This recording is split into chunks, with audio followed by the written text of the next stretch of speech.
wild. There's no mosquitoes.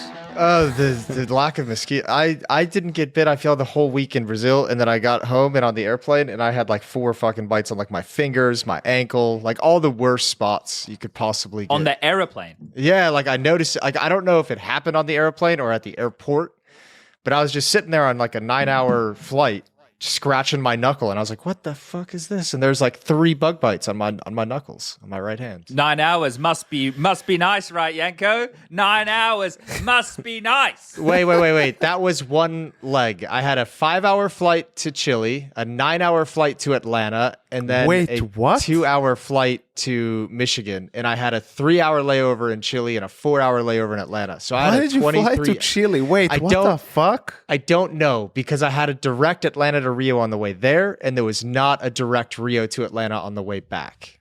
So they just I bet 5 hours he gets west. miles. It's for the miles, Yanko. It's for Chile miles. and not like Sao Paulo. Status points. Yeah, it wasn't a fun journey home. I'm not. I mean, I had the same thing, right? Like, there's a Frankfurt to Rio direct on a Friday, but you'd have to wait until like a Tuesday or a Wednesday for that because there's not one every day. So I just flew to Sao Paulo, which is 1 hour, and then from there to Frankfurt.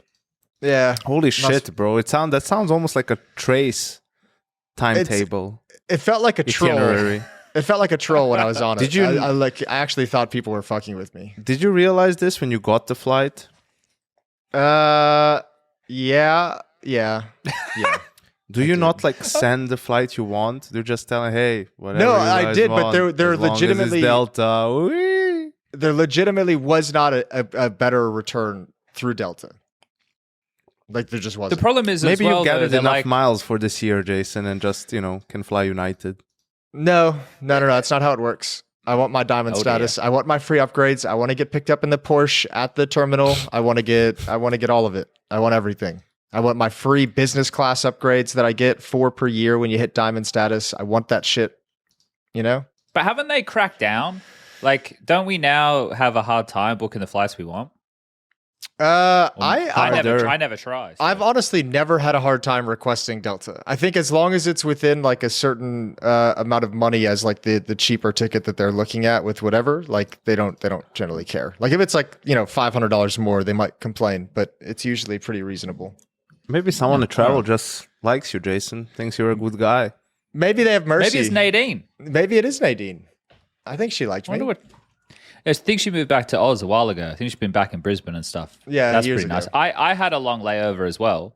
I was stuck in. I changed my flight, so I got out Sunday night, which was amazing. Greatest call I've ever made. That's a pretty gut tier move. I'm not gonna lie. That was great. So from Rio to Amsterdam, then like a 2-hour layover, and then Amsterdam to Lyon, and then I had like almost a 6-hour layover there, and my flight to Malta was the last flight leaving at 11:45. So it was kind of strange because I got my boarding pass in Rio, but I only had the ticketing information for the first 2 flights. So I was like, okay, that's fine. Once I get through, everything will be easy, and then I'll just go and pick up my boarding pass. So I get through and I follow like the connection signs, but because it's not a massive airport, like there wasn't a help desk or anything, and I'm flying with Air Malta or whatever they're called now because they've fucking gone under so many times. So I can't get a new boarding pass, and the reason that's frustrating is because I was flying business and I wanted to use the lounge because I had such a long layover. Ooh. I couldn't, but I didn't have a boarding pass, and I couldn't get a boarding pass. And I walked up to a bloke, and he was like, "Oh, well, you can like leave the airport and go and check back in." I'm like, "Are you fucking joking me?" Like, not only would check-in not be open yet, it's in 6 hours time for the flight. My bag's already there. Like, why would I do that? It's just so ridiculous. Anyway, I ended up finding a lad, and he took me to the lounge. He must have worked for the lounge. And they ended up being on the phone for like an hour or whatever. Nothing happened. But he was just like, "No, fuck it, dude. Like, you can just, you showed me all the evidence. You're clearly in business. You can just stay in the lounge." So, and then I went and took a seat and stuff, and that was all great. He came up and he's like, "Look, just keep it between you and me." So shout out to that guy. I'm keeping it between me and him. No one will ever find out about it. Yeah, what a legend. His name was Jim. But like, I don't know what his name was. He was French, but he fucking helped me out a lot. But anyway, it got even worse because the lounge closed at 8:30. So then I go out into the rest of the airport, but because there's only like 3 other flights left at that time of night and the airport starts shutting down and all of the different amenities and stuff are closing and everything, and my flight's the last flight and I don't have a boarding pass, and I'm like, well, what happens? Like maybe I don't have a seat or whatever, and I'm freaking out. Eventually at like 10:45, so an hour before the flight, the gate pops up and I go there and it all works out. The flight's fucking half empty. There's nobody on it. It's all good. But just as Who you're would have eerily thought that sitting in from an airport, Lyon to Malta is not a hot route? well, mate, people want to be getting out of there now. There was like flood warnings and shit going on when I was there, and I think they're taking shape. I saw a tweet from Macca today saying that exercise needed to like go somewhere else to play. Like he was trying to get someone to help hook him up because there was flooding in Lyon and shit. So, yeah. People might want to come to Malta. It's still sunny here, at least for one more day. Well, that was my travel journey. Funny you should say that, Chad, because for me, since my first leg to Sao Paulo wasn't like a Star Alliance airline, so I couldn't check in for my other flights. I just checked in for the first flight. They checked my bag all the way through, right? And they say, oh, we cannot give you boarding passes here. You need to get them in Sao Paulo. I'm like, all right, fine. Whatever, sitting there, it's a 2-hour layover anyway. All of a sudden, flight's delayed like half an hour, 40 minutes. It's no biggie. It's a quick 50-minute flight. Still plenty of time for everything. Land there, going to the transfer desk, right? Obviously, I can't go to the terminal where my gate is because I don't have a boarding pass. I go to the transfer desk and they're like, oh, you have to like leave the airport and like go to the Lufthansa desk to check in. I'm like, wait, like actually go through and then go through security again and everything? She's like, yeah, like it's when you get down on the right or whatever, the other terminal, basically as if I'm just beginning my travel from Sao Paulo, right? But my bag will still be loaded and all that stuff.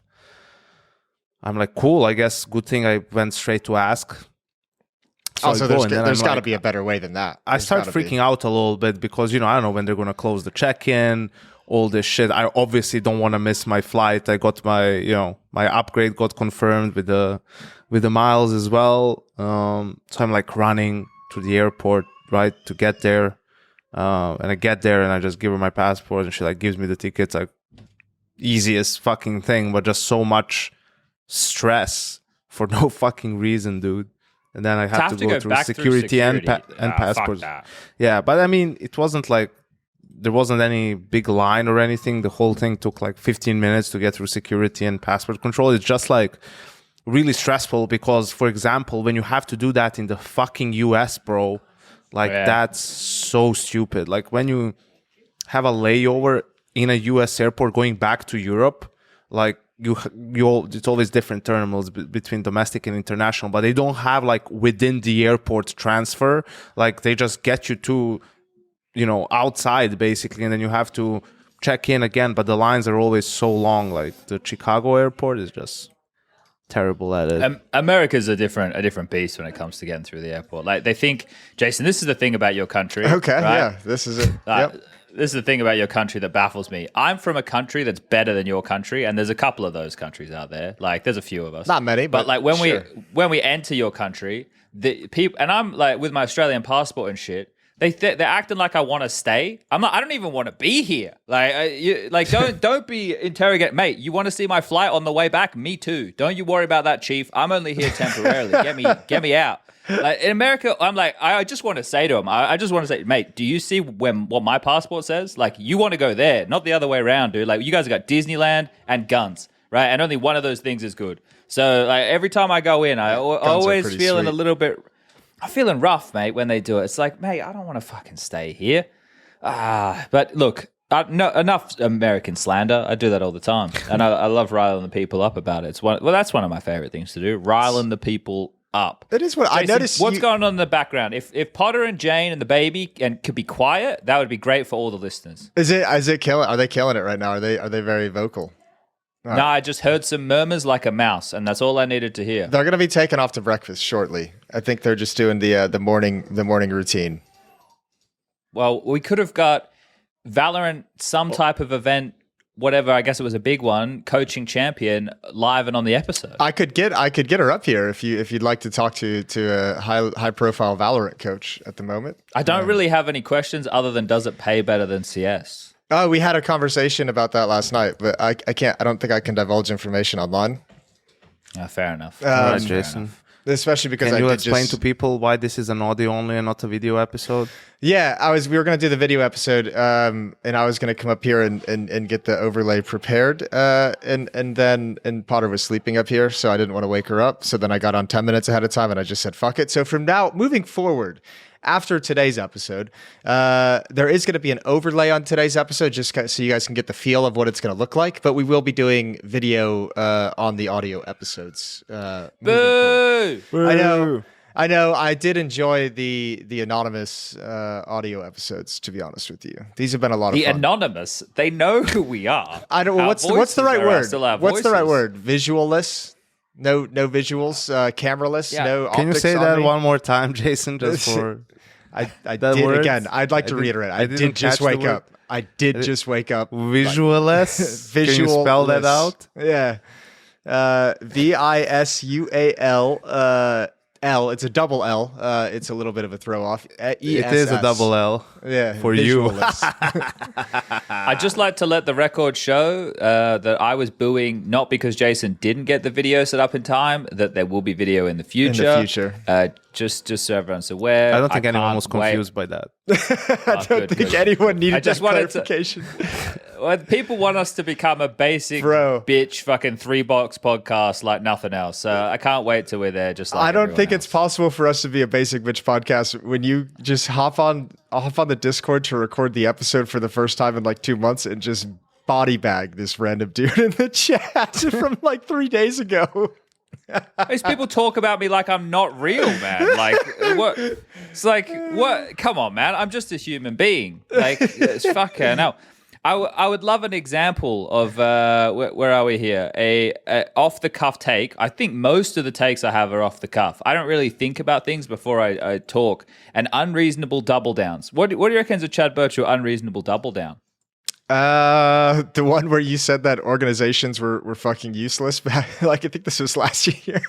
I still feel that way. That's my favorite Chad take. Organizations are useless. We don't need them. Teams should drop the orgs.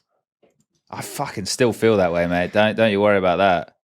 Still believe. Well, actually, still with flying the flag with the new fucking with the new thing system, it works more towards your theory, I guess, or viewpoint. Do you mean like with the no partner entire leagues, system yeah. next year? Yeah, Well. yeah. Yeah. No, that's crazy. You see, you're tripling down now. I just said this was a dumb take to double down on, and you've tripled down on it.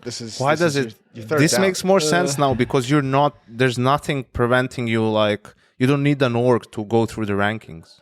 Okay, because the invites are only based off the rankings. Like let's say if G2 loses their core tomorrow and gets like 3 other guys, and whatever their points are, they won't get invited just because they're G2. It depends on the players that you have. And so you drop the org, and then which of the let's just take the current G2 since we're using G2 as an example. Which of those players is going to organize the year? Which of those players is going to communicate with the TOs and get the schedule set? No, but none of them. No, but you can get a manager. Like you can look at you just have Gomez. That's Jason's being unreasonable right now. That's not unreasonable in any way. No, I was on your side, Jason. I guess before when he made this argument. Because it's like there's just too much going on and blah, blah, blah, blah, blah. Nowadays, it just depends how involved you want to be, right? Like, I still think... Well, it also depends on if you want a salary or not.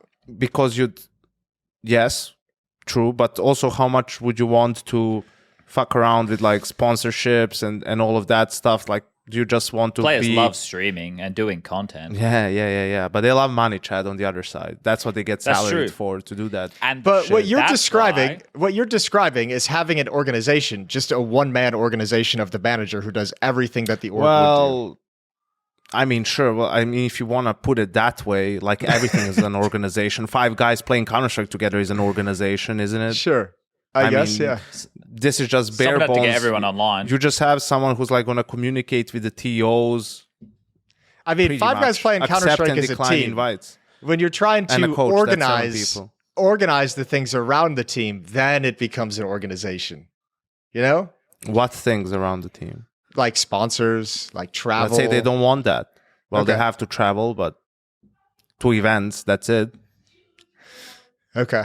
Well, I think y'all are crazy for that take, but I understand the sentiment behind it. I do. I understand like the value, especially if like you qualify for the major. I get it. I still don't think there's any way of it happening because of one simple reason. Like everyone prefers the comfort of a paycheck than to just like playing for, putting it all on the line and into the major and the sticker money, because players already get the majority of the prize money. Org doesn't take, most like big orgs don't take more than like 10-15%, which is extra 3% per player. Like that's not worth it. That difference doesn't make up for like the tens of thousands you make in salary, or even just thousands if you're a tier 2, tier 3 org, right? Then it's like the big one is half of the sticker money. Like if you could get all of the sticker money, would that then be more than what you get like in the salary? And sure, and you probably would change from event to and you're event. probably leaving money on the table if you don't talk to any sponsors or if you don't care about that. So that's why I think ultimately, being with an org is pretty much of a win-win, unless it's unless they are exploiting you with terms of the deal, right? Like if they're taking, 80% of the sticker money and some other shit, taking way more of the prize money, or you have low salaries, right? Well, at that point, that's a shitty deal to sign. Lads. As the story goes for next year anyway, all of the top orgs are still just going to play Blast and ESL events from what I have been able to ascertain. So if that is the case, like the option that I heard talking to some managers and different people is if these teams, if the players wanted to go to the bigger events with bigger prize money, then the org said to their players, hey, yeah, you can do that, but we'll slash your salary in half. And surprise, surprise, none of the players took them up on that opportunity, and they're just going to do what they're told, because the revenue share for ESL and Blast events is going to help to cover the salary of those players. Whereas some of the other events don't have revenue share, they just have prize money. So like with the way things are going, I don't know exactly all of the teams, but I would assume like all of the big names that are currently involved in the partner leagues are just going to continue to go down that same path. So I like the fact we're going to get the business model tested next year, because there will be other good teams like your Eternal Fires and your Spirits who will go and play the PGL events. And I like the fact the PGL have this no kind of bullshit approach. I don't know which approach is better, right? But we're going to see.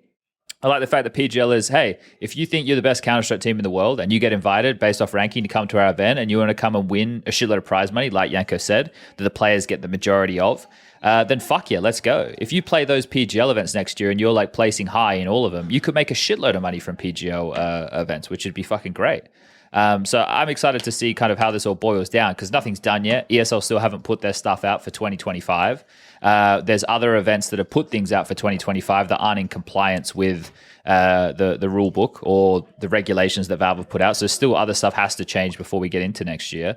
But this circuit and these ideas that we're talking about are going to be tested, because Jason, like as much as you sitting there saying, oh, like it's fucking crazy to you know what Valve want. Valve wanted to be like 5 fucking people just going out in the server and playing Counter-Strike. All this window dressing bullshit. They don't give a fuck about that. Yeah, but they've wanted that. They've wanted that for like 8 years and they haven't gotten it. Like it's. I think we're too deep into this organization world for this to like change drastically. Isn't that Shadow pretty fucking naive as you wish? I mean, this game has existed for. Naive. No, but I mean, the game has existed for 25 years, right? Like, to get to be the best is going to take more and more and more, right? And that's why in CSGO, we started having proper support structures around these teams. Remember Astralis with the sports psychologists and all that stuff and so on. Then the analyst, the assistant coach. And now they have fucking, I don't know what, nutritionists, guys going to the gym with them. All this different shit, like a support structure all around. Why? Because you're looking for every little way to be better than the opponent, like every little way that you can find an edge. So no one's I agree with that. So I think why is that? Why is like this desire to have it just 5 guys and a coach? Isn't it cool to see? It's not even a coach, Yanko. You know they don't like coaches. Yeah. just 5 dudes? Like, why isn't it cool to see how big your game has grown sort of on its own in the ecosystem where people are actually, you're not paying for this shit. People are putting their own money, these orgs and to all these people to make the teams better so that they have, a better chance of getting some result. 5 dudes is fun. 6 dudes gets a little awkward, Yeah, Jason's been there a few times. We're still talking about CS. But no, like I think to your point, Yanko, like you look at the top spectrum of Counter-Strike right now, Na'Vi is the perfect example of having an organization with all the bells and whistles and it working well. And then you've got the opposite end of that spectrum with a partner team called NIP, right? Who fucking couldn't fight their way out of a wet paper bag, right? Like they are the opposite end of this, and why I am happy that this moving away, like, dude, if you're an ESL or a Blast next year, you don't want to involve NIP as part of your like upper echelon Counter-Strike teams. The brand ain't worth shit anymore. Like the team is dog water. Like you move away from them, see if you can get a Spirit or something involved. But like you've got a Na'Vi or like you've got a Vitality. They are good examples. Like G2, if we had an open circuit where they weren't invited to every event every year and they had to earn their way, with some of the events that they bomb out from, they would start like dropping into the lower part of the rankings. Right? But because you're getting invited to all of them, you're getting all those opportunities. But next year when it's going to be, well, like I said, maybe it won't be based that way and the org does get to use its name to play in these events depending on where they're placed in the ranking. Yeah, I don't know. I think it's going to be a very interesting year and something that we're going to continue to build on and see the nuances and the change, because I don't think Valve were thinking people were going to just continue to try and game the system, but that's essentially what's I feel is going to happen. But right, like that's I guess that's nature of business, isn't it? Go on, go. That's also what makes it kind of exciting, right? To see how it will all pan out, because they just gave a framework, and then people are going to operate within those rules in a sense, right? Like you can't blame them if you didn't want that to happen. You should have put more strict regulations or be more specific, but we know that's really tough for Valve to do. So we'll just have to see how it unfolds. It'll be interesting too if, as Chad said, most of the top teams kind of stay within the partner leagues that they've been playing in, even though they're not technically partner leagues anymore. As long as they can be invited, right? Yeah, but that's the thing. They will be, because they'll have enough points going into the early events of next year where it can essentially be a self-fulfilling prophecy. Because I don't understand the way the ELO works perfectly, but I know that it's like if you have every of the same names playing within each other, you're just kind of exchanging ELO between the bunch. You're keeping that pool within like the top 15 or 16 teams or whoever, whatever is consistently at the events. Well, and also I guess it'll be fun to see if Valve see that and are just like, okay, well let's pull a lever a little bit more. Let's change some things so this can't happen. How do you change that though? I don't know. That's a really good question, and thankfully it's not my department. Should we just kind of I have a question for the room. You in a rush, Jason?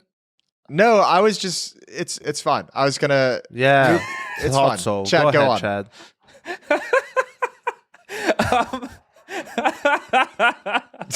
I love how we always beat up on Jason. It's so easy when he has just woken up. He's probably not even drinking his old fashioned yet. Jane is drinking for him right now.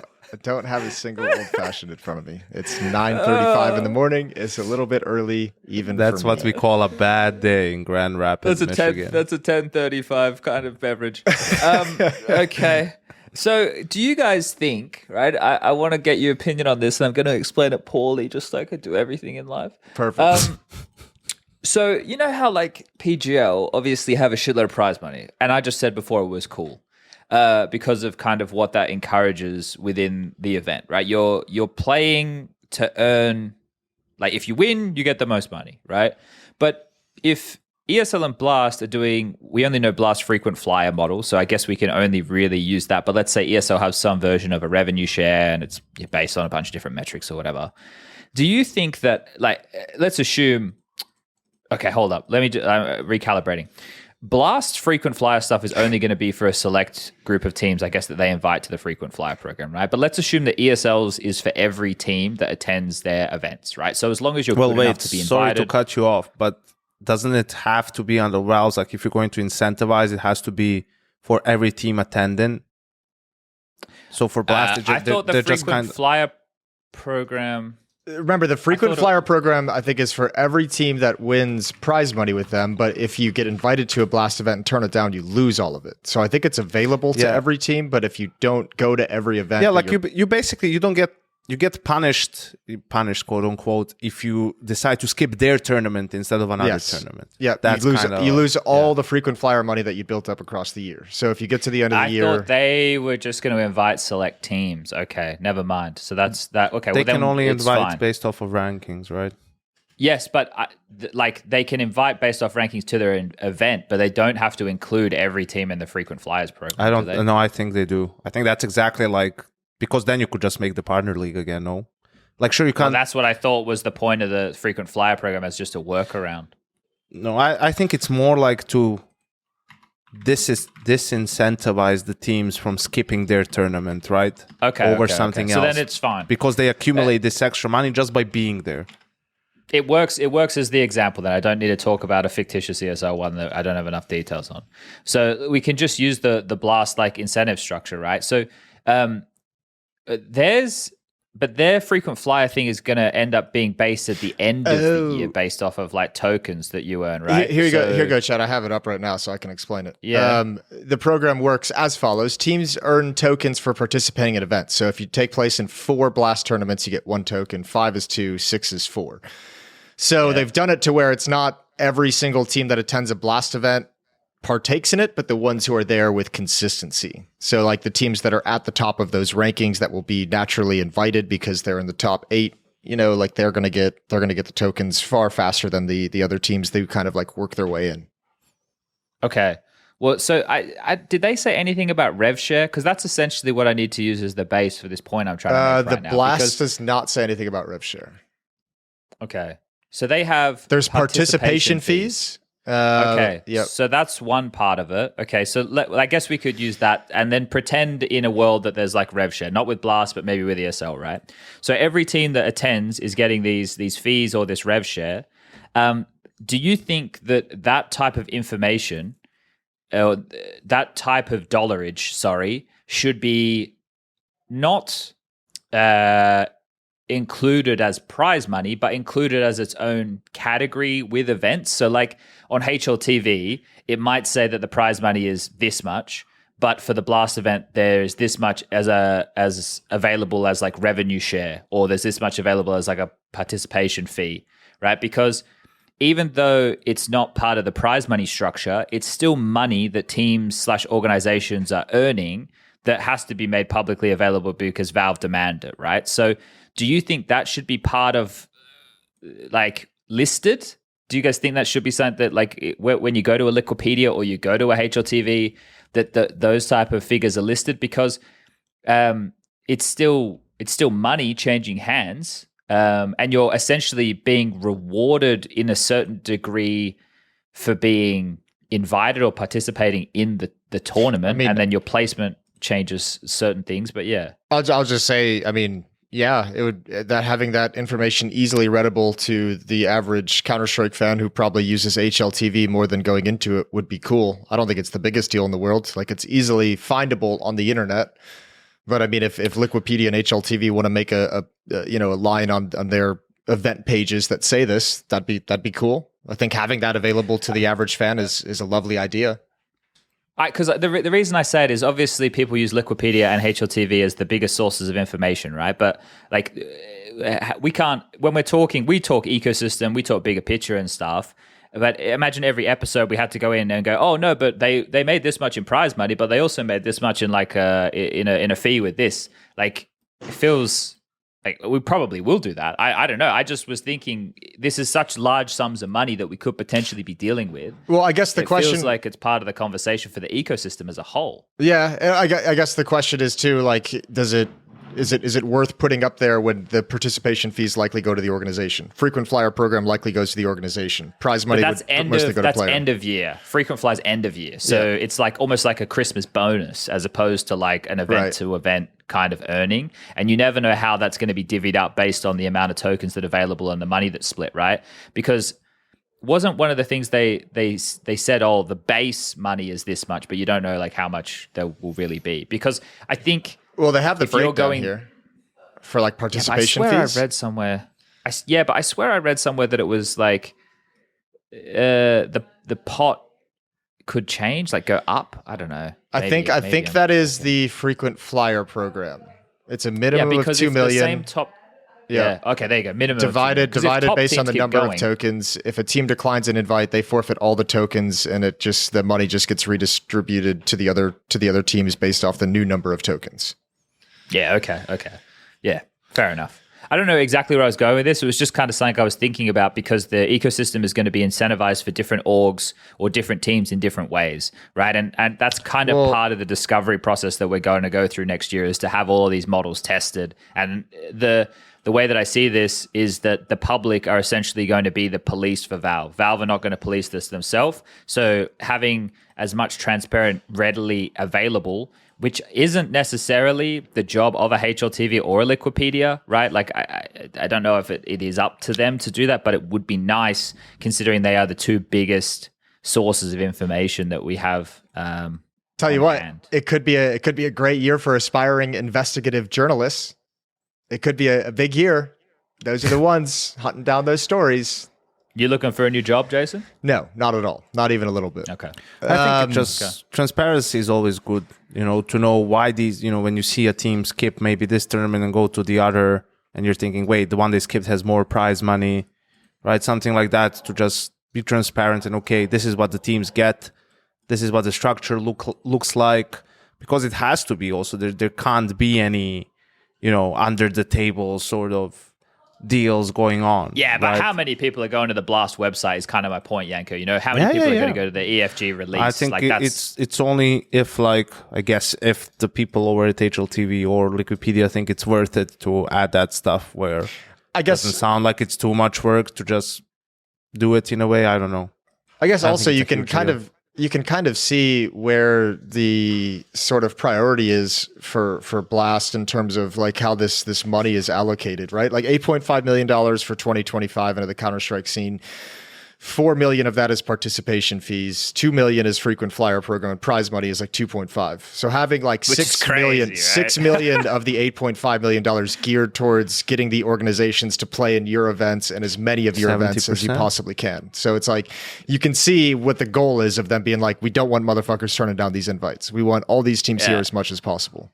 Which is the opposite of PGL. I was doing I did some figures on a HLTV episode not that long ago. I didn't save it, but PGL have 4 $1.25 million events next year, right? I don't know what the perfect world one is that they've kind of allowed them to run. But that's they have 5 million just in prize money for those 4 events. That's just 4 events. It's fucking crazy. Yeah, that's going to be nuts.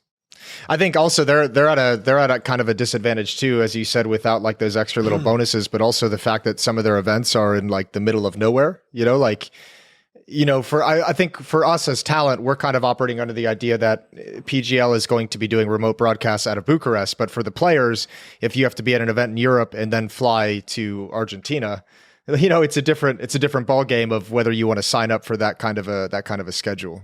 Because I think it goes Katowice into Argentina, it's a tough right? Slot. Yeah, exactly. And then into Pro League, and we don't have a Pro League. So the prize money is great, but I think players are going to look at that and be like, I don't fucking want to fly 20 hours to Argentina and then 20 hours back to Europe. Dude, I think I wouldn't be surprised if some of these teams almost exclusively attend events in Europe.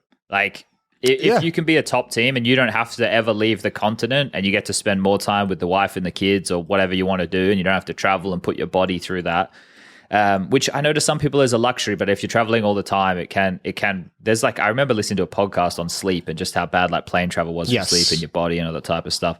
And again, I understand. I want to make sure I say this because I know some of our listeners will think what we do is very privileged, and it is. But it does have its downsides as well, right? So it's I think there'd be some Matt teams Walker, that just say I think, is the sleep guy that you're discussing. Damn, you got a good memory, Jason, don't you? Yeah. Well, I listened to that a couple times because I had to keep putting it down because it scared me whenever he talked about it. He was like, oh yeah, drinking's really not all that good for you. Fuck. Being on airplanes, not all that good for you. Fuck. Jet lag is probably going to lower your life expect. Great. Fuck. It was everything he talked about is the red flag of sleep practices I was engaging in. Yes, but have you really ever lived, Jason, if you haven't gone to another continent or if you haven't had an old-fashioned or 7. You know, True. like what's the point? That's a It's good not point. about the years in your life. It's about the life in your years. Oh, there he is. Wow. He's back. He's back. You with his know, deep Look quotes. at him. In elementary school, like 5th grade, my teacher asked me, "What do you want to be to grow up?" I said, "Happy." He said, "You did." She said, "You didn't understand the question." I said, "No, you don't understand life." No, you don't understand the answer, bitch.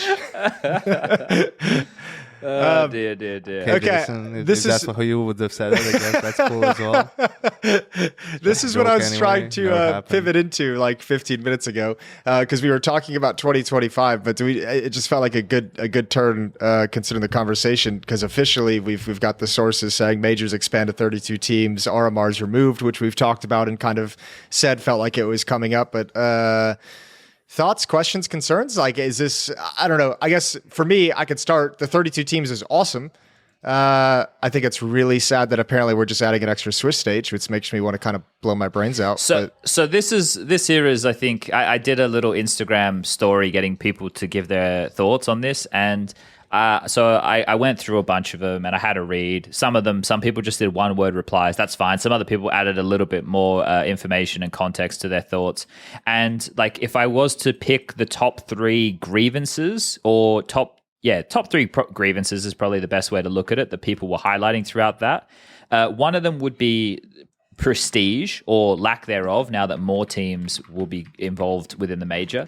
The other was obviously format. So there was a couple of different angles from the format perspective. One was more Swiss. The other was best of ones and best of 5 final, that they kind of were intermingled, but people talking about the format.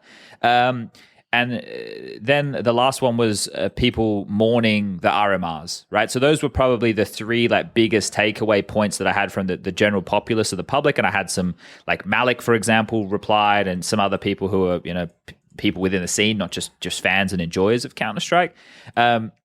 So with those 3 things in mind, like you were just touching on format, Jason. Like, what is any of those big for you boys? Like, is any of those the biggest, or is there something that is more important from this change that you guys see? I don't care too much whether it's BO5 or best of 3 final. I think obviously in MR12 BO5 is perfectly manageable, but if they want to stay at BO3, fine. I don't really want BO1s, but if it's going to be Swiss and it's going to be 3 stages of Swiss, then I'm all for the BO1s.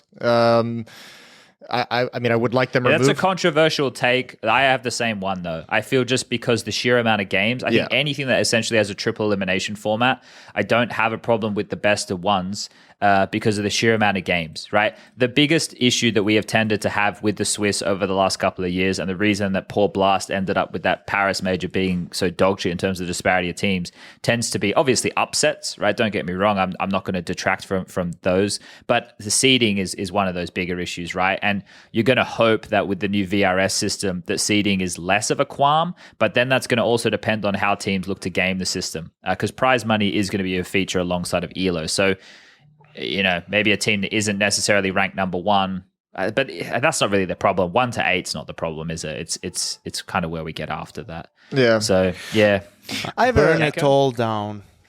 Burn it I mean- down. Yeah. Fuck the Swiss. How many times do I have to say this? The Swiss system They just don't listen to you, Yanko. is It's unreal. made for a large pool of unseeded players, mostly 64 or more, in which way you see them when, by their score. That's it. Because you don't know who they are. It's like, the open don't know who's of good. something. Yeah. So it was used in chess predominantly, and this way it seeds itself. You get a couple of opportunities, right? Let's go. We don't need to use it when we can seed teams properly. We just don't. And that was the most of the shitty outcomes of Swiss have come from bad seeding. And then they added that bookhold system, which I hate it. whatever, I hate who it. cares? If the seeding was good, you wouldn't have needed that in the first place. It's just so you take into account the score of the teams that you beat or you lost. But that also feels kind of stupid to me anyway. Why would you be dependent? Just at least then just make it full random, and that's it. Because once you come to the later stages, when you combine that with the fact you can't play the same team twice, then it's kind of obvious you can only play maybe one team or something. But I think it's just get rid of that. Get rid of the best of ones. No more best of ones. I don't care how many games you play. Fuck the best of ones. It's like not feasible anymore in MR12 and in today's Counter-Strike. It's just pretty stupid because we've seen games in every tournament maybe where there's best of ones. A team actually plays really well, wins more gun rounds, but because they lost maybe both pistols or because they, in one of the halves they would lose the second round. Clutch. Right? The game, like, they just lost and that's it. Which is like, okay, then give them one more map. And if it happens again, then you guys have a problem, right? Like, it's not just random that it happened or a chance. Or maybe one of those rounds, some dude just shits all over you, has like a life round and that's it. That's not going to happen every map. So for me, it's primarily, it has to be best of threes and it has to be a best of 5 final because it's just, at this point, again, when it's doable in MR12 and we're talking about the fucking major, yeah, it should be a best of 5 that determines who the best team is. Why give one team a pass if, let's say, they have a weaker map pool, right? Like your map pool really gets exposed in a best of 5. You have tournaments like, Cologne and Kato obviously have it, right? Very prestigious tournaments. Now Blast is going to add it every single fucking thing they do, I guess. So that kind of defeats the purpose of best of 5s, maybe a little bit, or maybe it doesn't. But in any case, I think those two things are really important. And yeah, best of 5 would be an easy one for them to add to. I think also it's kind of like we've heard this, that sort of Valve is kind of, I don't want to say pushing, but they like Swiss for whatever reason. I don't know. I guess it's maybe exciting that when a good team loses and then two good teams can meet in the 0-1 bracket and the stakes and everything. Yeah, I mean, let's just make it like more random for the good teams to make it through. Also, people forget it's even the bad teams. Like if you're going to make an upset, you need to win 3 times. You had Bait, right? 2 times they were 2-0, I think, in the RMRs and can't make it through. But that's a different story. So, yeah. But it kind of plays into your point regarding that system. But I think that a few of the things that you've touched on there should be taken into consideration going forward. Like, again, I'm not expecting us to ever have a perfect format or for us to ever stop evolving. It's the same with the circuit conversation regarding what's the best model, this, that, and the other. Like, this is going to be something that is always changing. Like, the prestige argument, look, I'm an old boy, but I'm not even going to get on that bandwagon because, like, when I played majors, there were 16 teams, right? And now we have had, since 2018, we've had 24 teams, and now we're going up to 32 teams. And with the way that the overall, like, let's assume that there's sticker money for all 32 teams, I think that's good for the ecosystem overall. Yes. So, but like, obviously... Yeah. Go on. I was going to say that's the primary thing when I look at that. I'm like, I don't think it makes the tournament any more prestigious to add 8 more teams. It doesn't change my idea of the major being prestigious. It doesn't make it more or less prestigious either way.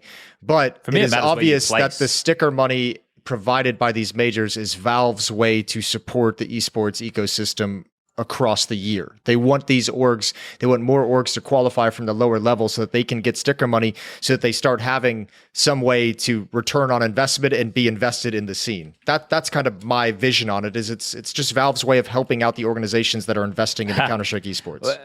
We say it's Valve's way, but it is just essentially like it's community driven. So it's the people at home, right? So Valve make it possible that these items exist in the game so that you at home can determine how much value you want to put on this, whether or not that's because you like the superficial side, whether that's because you think you're some kind of fucking crypto bro skin investor, or you actually want the or you got an extra $20 and want to buy the major pass or whatever and then at the end of the day, guys, just keep in mind Valve take 50% of whatever goes in. So they're also not doing it out of the kindness of their hearts, but for the benefit of everybody's wallet, right? Like, it's not obviously that just theirs, but they are a business at the end of the day.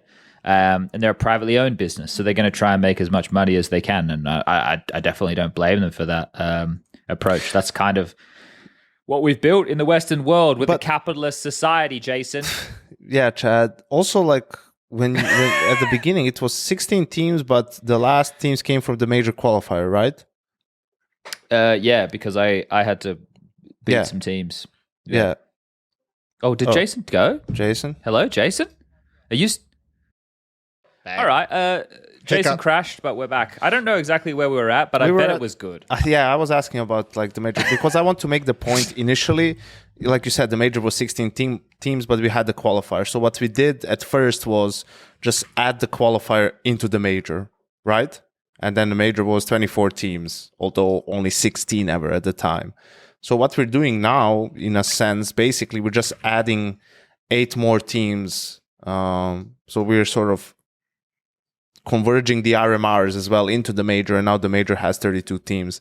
The most important thing, I guess, or one of the most important things for me is how do these slots get decided for these initial teams? For the first 16 or the higher seeded teams? No, for the first 16 teams. There has to be like spots reserved for regions. Regions, yes. Yeah, there has to be. So there would have to be. So then in a way, what you're doing is just making it all be the major, but you're actually putting the minors and the major qualifier in a sense together. Okay, they've taken all these steps from the previous formats of the majors and they've just combined them into one big event. Yeah, like you don't have a minor for just the Asia teams or the Asia RMR.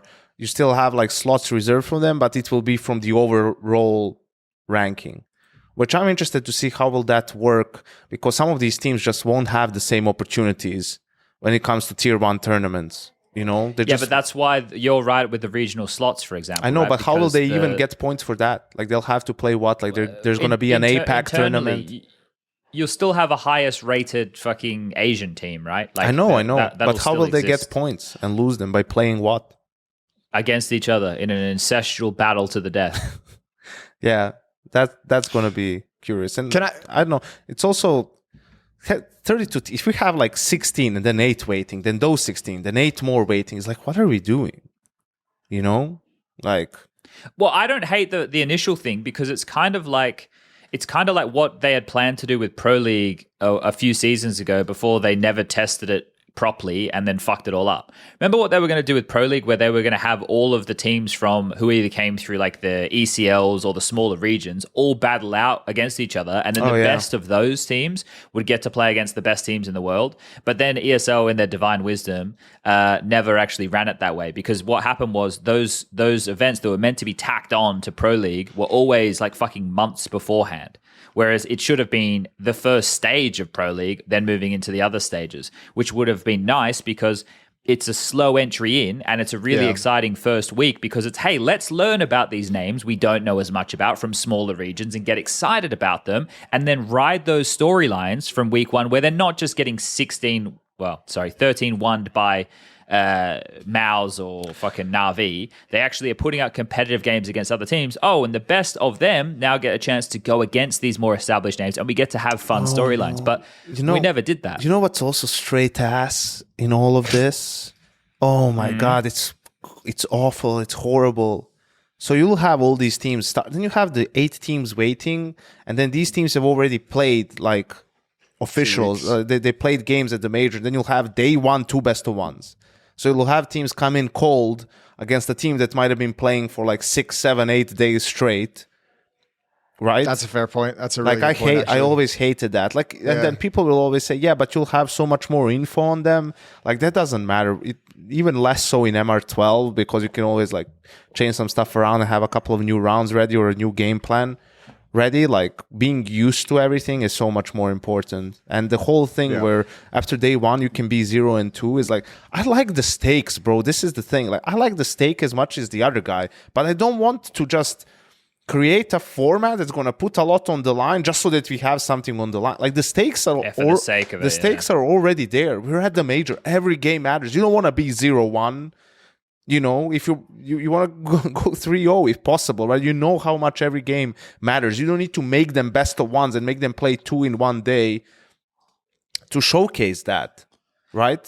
So what about this? What about this, Yanko? Just kind of like, because we are going to postulate on these things.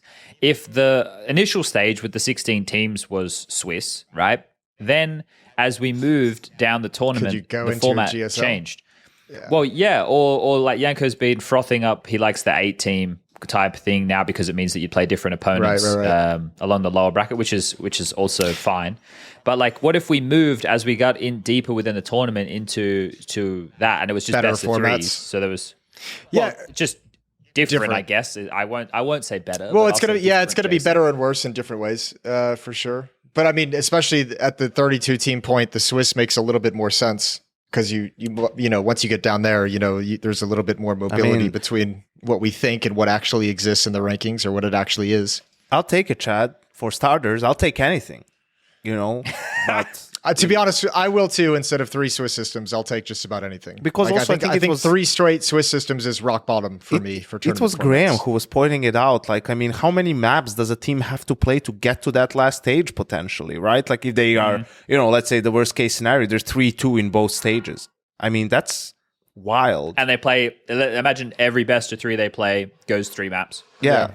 And then you have a team just come in at the end, win 2 best of 1s and a best of 3, and it's like, yep. That's actually pretty crazy to think about. We got it done, right? Like, so I think initially living with something like Swiss at the start, but maybe some best of 1s because you get all these teams from different regions, right? That maybe haven't played each other as much. So yeah, they're seeded, but who is really, how good is any of these teams? Even though I think everyone should be given the opportunity of best of 3s, but if you do it that way initially and then from that point on, you switch it and it's more best of 3s, like a different format. I mean, could be cool. Would be better than what we have now. Could I ask kind of a crazy question that I don't know if this would even make sense to try and pull off, and I don't even know if you guys will have the answer to this. But I personally, I hate the buckles. I hate everything about it. But could you run a Swiss where you are following along with the buckle system, but not using it until you get to elimination games? Like, could we keep that random draw element of a Swiss stage until you get to like 0-2, 1-2, 2-2, and then you use the buckles to make sure you're seeded and matched up for elimination games against? Why don't we just reseed every round, man? Could do that too. But I mean, this was always my one enjoyment of the Swiss system, was back at the E-League majors when all the teams and team personnel and talent and production would gather in a room and do the draw. Yeah, I was doing see that with which Richard. which random opponent is this team going to have to play? Because that is one thing that makes Swiss system that you could actually make it exciting for the fan through the show. That's like the most interesting element of Swiss is like, if they draw this team, they haven't beat them in 6 matches. If they draw this team by luck. And yeah, you want to take randomness and luck out of these competitive formats, especially for a major. But if we're going to use the Swiss system, wouldn't we at least want to use the most enjoyable part of Swiss system, which is the intensity of like, you could draw the worst team in this group or you could draw the best team in this group. Like, we don't know. We're going to find out. I don't know. I don't like that element. Look, I know that the argument can be made for the lower seed teams if you do what I said, that like, oh, that sucks. You have to play the best teams every time. But I kind of feel that's the way the cookie crumbles. That's just the way it has to be because of the seeding. You should be rewarded if you're a high seed team. Sure. I think the butt hurt system sucks, just based off of how things ended up at the end. But we've had so many times where, Yanko pointed it out very astutely, that it ends up with the best teams playing against each other in the 2-2 games because you can't play against teams you've already played. Which, again, I am also in the camp of, well, you should have won your games. But, yeah, there has to be something better. I think one part of this too that I think is, I mean, the RMRs getting removed that we've touched on in the past. I remember we were talking about this on the chat. You used to bring it up all the time, how the RMRs were like the most intense and exciting events out there, like the most important events for players and teams because it's the major qualification. Yeah, it sucks that they kind of had to get removed because from a business perspective, they make no sense and they're just a drain. Because like it's a drain of money. Yeah, because why would you? You can't even argue against RMRs being removed because TOs just look at it and it's like, we can't sell on this. It's not we don't want to invest time and resources into it. It is literally just organized to bang as many games out as cheaply as possible because it just doesn't make sense to invest. But I think it's also like the stakes are. Chad was right. Like, it's more important for a team that they just go to the major than their result at the actual major because of how much the sticker means. That's also like wrong. You're putting more hype at the qualifying event than the actual event.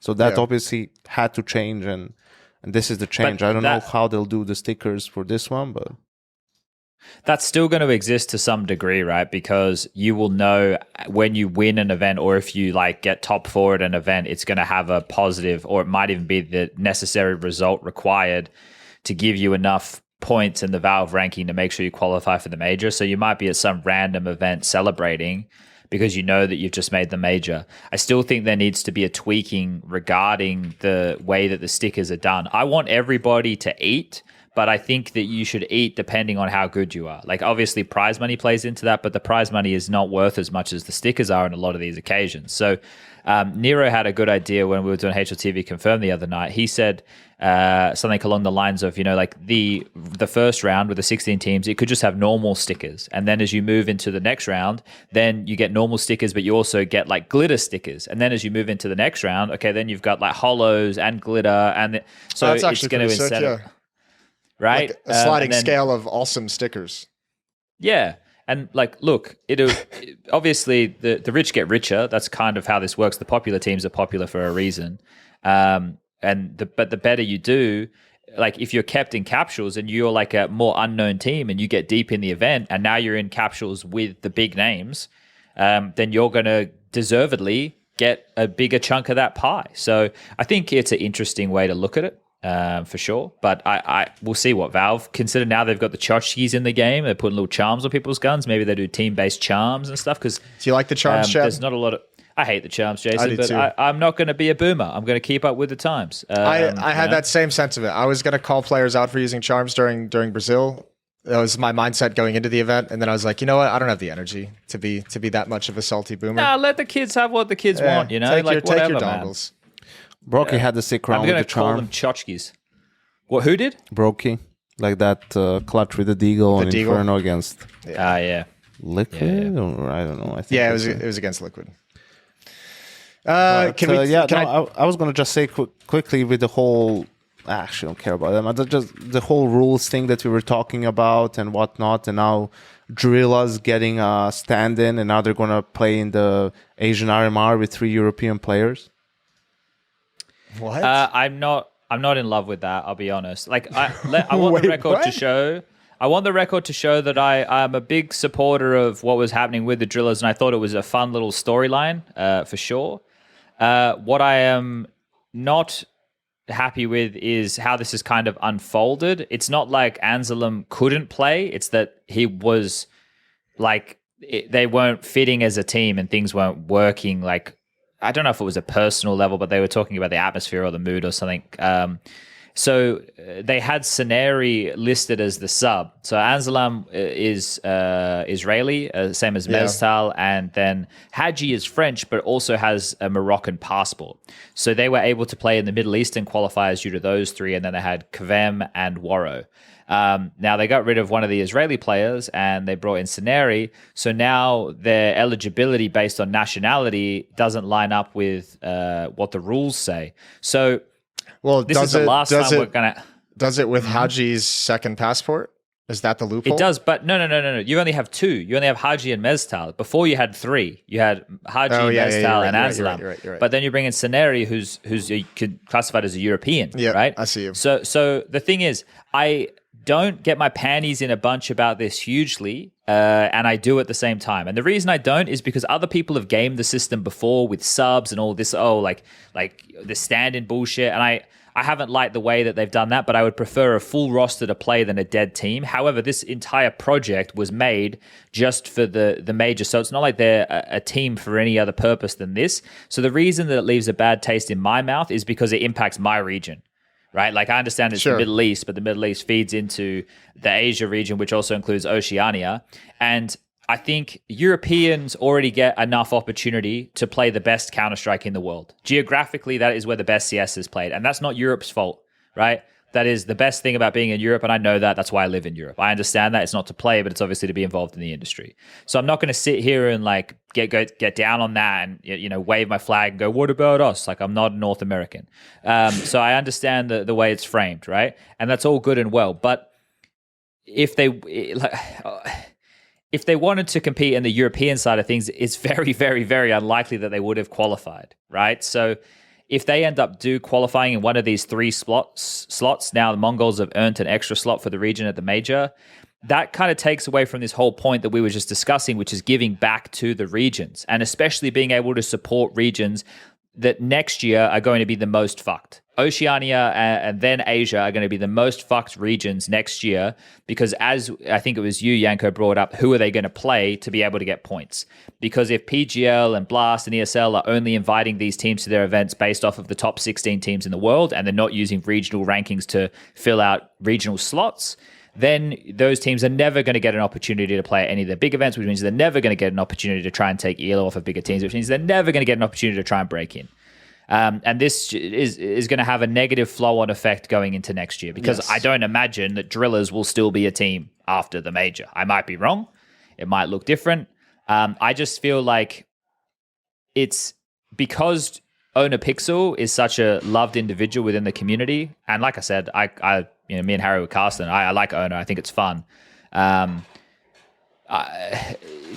backlash has been one where people are like, "Oh, this is not really a big deal." But I think if this was a different team, it is, especially to the region for sure. So it's one of those things that there's nothing that can be done about it. It just is what it is. I don't think Valve will do anything about it. And I think it'll kind of perfect world. Perfect world in theory, yeah, but they're probably not super motivated to do anything about it. There's no incentive for them to do anything about it. You know, I don't think anything will happen. Also, I think too, like this almost, I think one of the reasons maybe that people don't get up in arms about it is because it's like, this isn't a problem really moving forward. You know, like you can't moving into next year when the RMRs are gone, this thing can't possibly happen. And there won't even be teams like this just made for the major runs because it's impossible. Yeah. Like tell me, kind of gets solved, I think. Chad. Yeah. I have a question for you, mate. Like, okay, I might have the answer. Like how, 42. like within Counter-Strike, right? Yeah. How much is 5 years time? Oh, like I could like just a term is what you want me to label this with? I would say it's a long time in Counter-Strike. Like like dog years. How many Counter-Strike years is equal to one human year? Yeah, but it's a long time. Basically, so would you say that a long-term project, right? Would you say that being 6 years on a team constitutes a long time, a long-term project? Yes. Because you see, I was reading this art interview the other day. Where's he going with this? Oh, dear. How did we get here? You see, he was talking about how Fluxo is a long-term project, right? And Furia was about winning the next event. Funny how that event never came in 6 years. I guess that wasn't long enough time for that project to develop, to win something with the best player in Brazil since Coldzera fell off. Now, did any of you read this interview? I have not, no, but I just looked it up now. I just saw the headline. I haven't read it. I saw the headline. But that's the thing. Like, I am so uninvested in. I'll tell you, Chad, certain areas. The ability for Brazilian players to not look themselves in the mirror, right, and like diagnose or admit like the issues that they had will never cease to amaze me. I witnessed it firsthand with a couple of different guys at different times. But it's still like, you read this interview and you're like, were you actually playing these games? Is this your like twin brother or something who's giving this interview? Like, you can't be serious with some of these answers that you're talking about. Like, I just don't. Are these former major champions? Yeah. Yeah, well, the problem you have there is confirmation bias, right? And then when they're not that removed from what they achieved, even though it still would be a decent handful of years. Well, Art doesn't even have that. If anything, he has whatever the opposite of confirmation bias is. You know? Well, he does just the other way. You feel me? But I don't, look, I'll be honest, I don't give a single fuck about Fluxo, not even one. Not even iota of a fuck. There's not even a twinkle in my eye regarding the fucks. They have a lot of improvement to make before the fucks start flowing for Fluxo. But like you do bring up Brazil, which we could talk about. Yeah, let's talk about Brazil. Yeah, we could. I just, you already lost Luca Ozzi, right, to MIBR, failed to qualify for every single thing the first 3 or 6 months. But yeah, I guess it's a long-term project for you, hopefully. For Fluxo, it's just these teams that start with an F. I mean, I guess if I was to step out of line a little bit and try and kind of interpret, I think what Art's trying to get to, that is worded, which is worded poorly, I think. I mean, I think even Yanko, you from your coaching can understand, like when you're in that grind as a team going from event to event and you feel like you can't take a big step back to like fix some fundamental issues because you just have a string of events coming up. I imagine that's what he's getting at, is he actually has time back in Brazil to sit down and kind of build things from the ground up and have each stage of the process, where he's at before he wants to move on. When you're kind of in that pro circuit, you don't always get the luxury of being able to spend more time on this one particular problem because you've got 6 other problems you have to fix if you want to have a good run at the next event. Jason, I love you. Yeah, but and I love what you're trying to do here, but you can fuck right off. Okay. Well, yeah. So where he's going to go with this, Jason, is because of the way that Art was approaching the game, it wasn't overall benefiting the team. So like, even though to some degree I agree with you, because when I was in-game leading and we were going from event to event, and we weren't winning, but we had like mild success in, taking a map off of Fnatic in a best of 2. So essentially drawing the series. And the same thing with like an NIP, or, we just qualified for that major, and which, having some decent challenging results against teams. The problem is you're trying to put, if I was to relate to Art, you're trying to put the magic inside of the bottle and replicate that from time to time. Whereas maybe the reason that you did have a good result against these teams is the classic, hey, they weren't prepared for your style, right? And then next time they're going to be more used to it. Or they were having a bad day and you were having your best day. So opposed to me building on the fundamentals of, or looking at the meta and what would be stronger, I would look at things that we did and try to work out ways that we could replicate that. And that was almost the same mindset from my entire team. So I imagine, like, I'm obviously having to think a few steps down the path here, but that could be something that Art was meaning. Like, it is also his second language, right? So I give him a little bit of off the hook there regarding wording and stuff. So it's just all this stuff. Like, they had plenty of time. Like, when they needed to hunker down and practice, they had time. They weren't a member of Blast, right? As far as I remember. They weren't in the beginning, or they were in the beginning and then they weren't. No, it was MIBR that was in the beginning, but then they weren't, right? Yeah. So it's like they didn't play every single. There's a lot of stuff going there. It's just clear that your approach to the game, bro, doesn't work. And like, either you'll be willing to change it, and maybe you'll find success down the line, or you won't be, and that's it. Like, that's all you need to say in the interview. Don't talk about. He's talking about falling and like, oh yeah, we did a good job of playing towards each other's strengths, bro. You didn't do anything. They're way better within 6 months of removing you, and actually, as soon as they get normal players on the team, and their roles don't even fit on that team. Like, they don't have real anchors on that team. Like, people have to play anchor because whatever, they're just skilled players, so somehow they're making it work. Like, but they're actually looked the best you've seen Furia look in I don't know how long. Yeah, it has been a long time between drinks. I want to talk about Brazil, though, because I want to see which one of you will dare anger the mob. I don't know if you guys saw some politician coming out and saying they want to try and get a major back there by 2027 or something along those lines. Yep. And then the news coming out that there's like 99% chance that there won't be an event in Rio next year.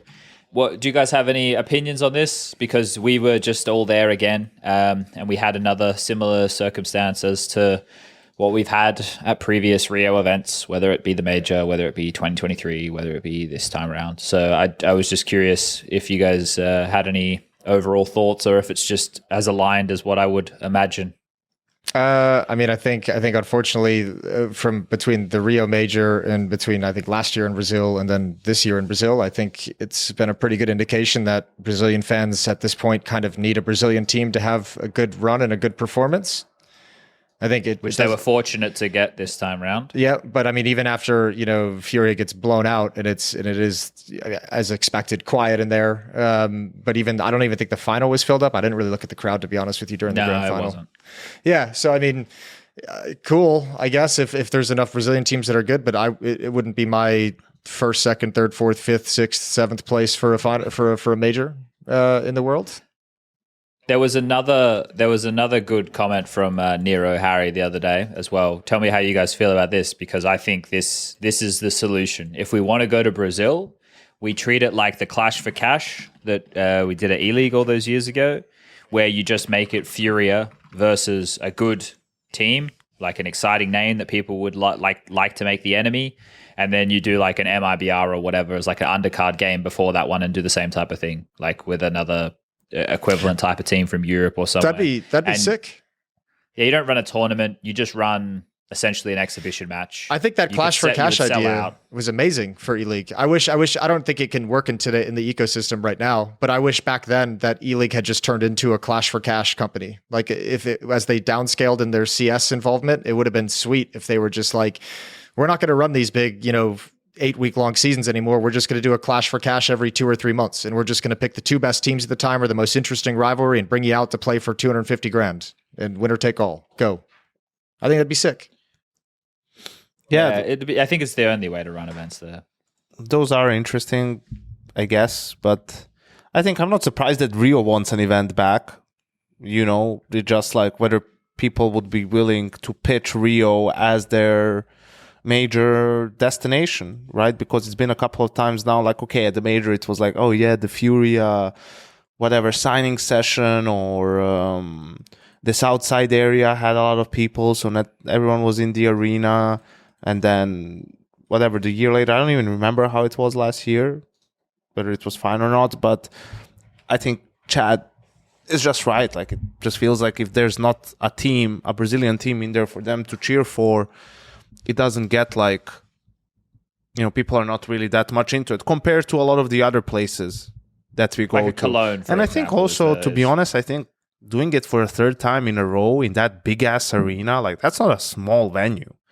Like, that's a big venue. I think every 3 years or every second year, I think maybe, because then you'd see if there is any interest. But we've oversaturated it, especially when we did the major into 2023. It was 6 months apart. Yeah. Oh yeah, that's true. And I also want to say this. This is not this is not just a dig at the Brazilians by any means. Like, the proof is in the pudding. But the same conversation can be had about the Danes. Yeah. With the full finals, just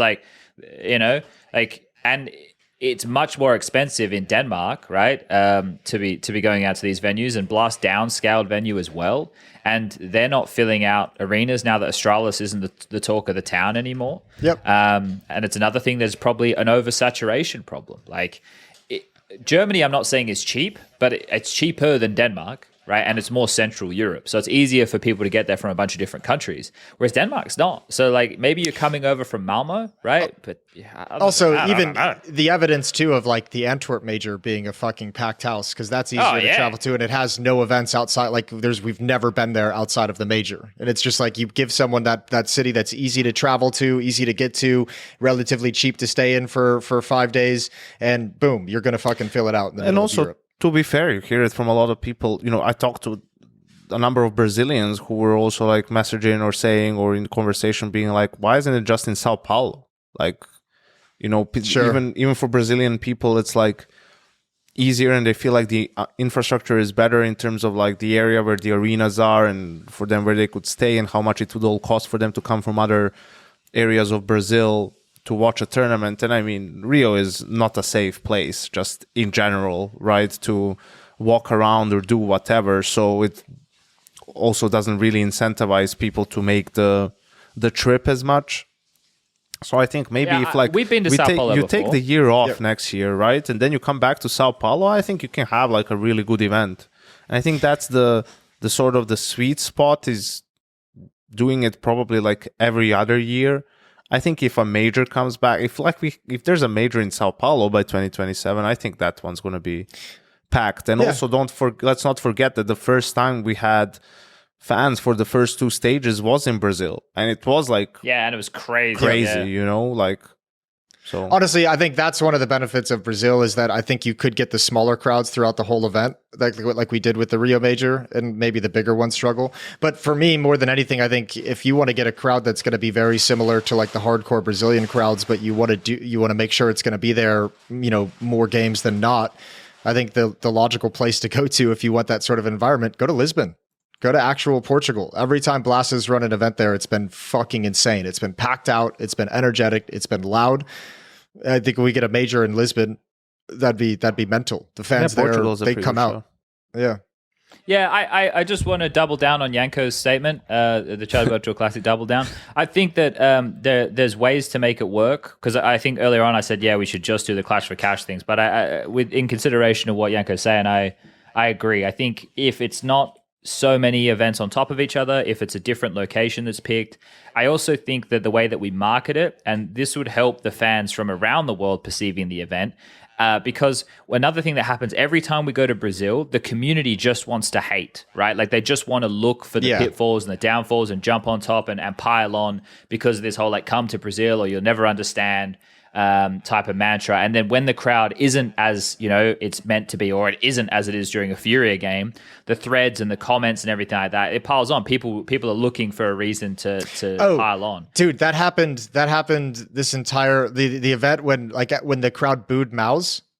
And like there was like the community freak out on Reddit. I don't know if you guys saw that. There was like so many threads about it. And I was sat there, I was like, what the apps, like one of that, like first of all, I got no problem with fans booing a team on stage. A player, once you're on that stage, you're part of the fucking environment and show. Boo the fuck out of them. They just destroyed your hometown team. Go. Destroy them if you can on the stage. And then this is where you go. You market it, Jason, as the most hostile crowd in Counter-Strike. That's how we should do it. And like, what the fuck issue do we have with fans booing players and teams? Why is that such a problem for people? Like everyone's fucking soft, Jason. That's why. But it's so they mental didn't play in the day when someone would be cussing out your mom like just across from you, like you're sitting face to face with PCs, like calling you out, shitting all over you. Like nowadays it's everyone's like, oh, we should cheer for everyone. But fuck I don't know. Why? I don't even know where it comes from though, because it's not even in traditional sports. Like traditional sports, fans boo the fuck out of everyone that comes into their arenas. Bro, you have like in basketball, the team as soon as they win an away game, they just run into the tunnel. Yeah, they just get the fuck out. Just get the fuck out. Like you got the win. It's like that's it. No one's gonna be around and cheering you for beating their home team around. Like, and also, yeah, go on. No. I was gonna say this was the most egregious one. Was like the next thread I saw that was like the picture of Taz taking the mic from OJ to tell the VP fans not to boo Fnatic back at Cologne 2015, and like the title was like "Where was Fallen when this was all happening?" And it's like, what the fuck, bro? Like, first of all, it's not even the same. There's not like an interview going on. Like he doesn't have, he's not just able to like walk over there and grab the microphone and speak to the crowd. The interview that's taking place on stage isn't going out to the arena. It's going out to the broadcast. It's like, so why are we like? I don't understand. Like, why do we have to get so bothered by this? Well, I think it's slightly different from a traditional sport comparison because we're running multiple games over the course of a weekend as opposed to just one, and then the juxtaposition between them only showing up if their team's in the arena leaves a bad taste in people's mouths. So to have the best Counter-Strike teams in the world playing, sure, if they beat your team, fine. But then to not be there to celebrate that Counter-Strike, that's where for me, I like... not showing up into the arena. Yeah. The standpoint of if we just focus in on what you're saying, then I think I can get on board. But because I kind of take into consideration the whole package, I don't like that. But also, at the end of the day, this is a conversation that needs to be had as well. If you're a TO and you're running an event and you sell out the tickets, but the fans don't show up, but they've already paid the money, how do you deal with that? Because at that point, the people who are the most disappointed by it are not the fans in the arena, because the fans in the arena actually want to be there, because it's not all of the people. Right. Some people did show up, but some people bought tickets and didn't come, because what I was told is it was sold out, but it was not sold out in terms of attendance, but it was sold out in terms of tickets sold. So why would you buy a ticket and not come? The only reason I could have for that is that you're an affluent person who wants it as the just in case if a Brazilian team does well, and then you can go and you can have the right and the privilege to be there. But you paid for the ticket. So whether you go or not, it only affects the TO from an online perspective, which then affects the chances of you getting an event in the future, sure. But the TO still made the money that they were setting out to make based off of those ticket sales. Yeah. So, and the game was and the arena was packed out. Pay anything. And the arena was packed out for Fury of Mouths. Yeah. Yes. But that's the thing. The people at home who are the ones making a lot of noise about there being nobody there don't pay a dime to consume the product. The only thing they pay is with their time, right? But the people who paid to actually go to the venue and be there in person paid. So I don't know. It all kind of, if we could have every event like an Antwerp or a Cologne or something like that, that would be the dream. But that's obviously an impossibility. And I also think that it's another thing that because Yanko, you were right. The sheer size of some of these venues is poorly considered. It's massive. Sure, the need for the ticket sales was there, but realistically, I feel like we should be looking for quality of attendance as opposed to quantity of attendance. Smaller venues. Dallas and Sydney last year are two of the prime examples, like for venue size and how the atmosphere will be, insane. And actually, Dallas probably over the years, like first year, it probably wasn't like ideal, maybe up until the final game or something. But as you build into it, it gets there. And then if you see, well, holy shit, now, we're selling out these tickets in a matter of whatever, and there's a lot of people who can't get a ticket, then you move to a bigger venue. But I think it's always been like, and I know this probably is easier said than done in terms of like making the calculations about breaking even or turning a profit on an event. But, always better to have a smaller venue full to the brim and having a good atmosphere than going for the bigger one and then having, even 80% capacity or can make it look like not as great if you don't, depending on where the empty seats are or whatnot. Yeah. I don't know if we want to talk about Brazil more. I do have something to pivot into if we're interested to move the conversation along. Pivot away. Graham Messioso Pitt, listener of the show, sent me a message based off of the regulations for next year. You know how we were talking about CCT last episode or the episode before that or whatever the fuck it was? I don't remember exactly. And he said, catching up on Talking Counter, and you guys needed this. And he linked me, he just sent me a screenshot. It's 5.4. It's called Invite Exceptions. Licensee may have rules that disqualify certain individuals from participating in their events due to misconduct, cheating infractions, being flagged by esports bodies as a match-fixing risk, or other integrity or compliance issues. If the licensee wishes to disqualify any rosters, they must publish the disqualification rules as part of the additional information, see 4.3, publish the details of any disqualification decision at the time it occurs. So right now, CCT aren't in compliance with that. But for next year, if they still wish to bar these players, they will have to say publicly why and cite, right, where this is coming from, right? So CCT, I think, have like grid, or they are grid. I don't know. So they probably have their own data. So I would assume, I'm making a broad assumption here, and I'm not pointing any fingers, but just based off of what they represent as a business, they would probably be banning these players or barring these players based off suspicion of match fixing. But next year they will have to say that publicly. Or if they don't say it publicly, then they'll have to allow everybody to play. So that's kind of just a bit of housekeeping from what we were discussing on a previous episode. I thought that I would bring that to the room. I think I saw comments in the YouTube on that episode too that mentioned that like Para was a team that was like accused of like, was it the radar hack going on, or like some of those players were part of that? But obviously, take that with a grain of salt. We will. Sorry, I was just replying to Justin. He wanted to play some pugs. And I'm like, no, I'm not going. As soon as him and Aaron left, we don't play Counter-Strike on the TeamSpeak anymore. So I know. That's what I'm saying. You finally got your chance and you're here doing a podcast. No. But it's like, I want to be in shape, but I'm not going to, like, gotcha. You need that like 3 days of warm up, of deathmatch, of practicing the nades before you can get into a face it for sure. Yeah. I'm just checking in with him, seeing how he's got his visa for China and everything sorted. So that's good news. Good news for the kid. Saw Twist in the gym today. Yeah, he's doing good. Together. Nice. Yeah. I didn't talk to him.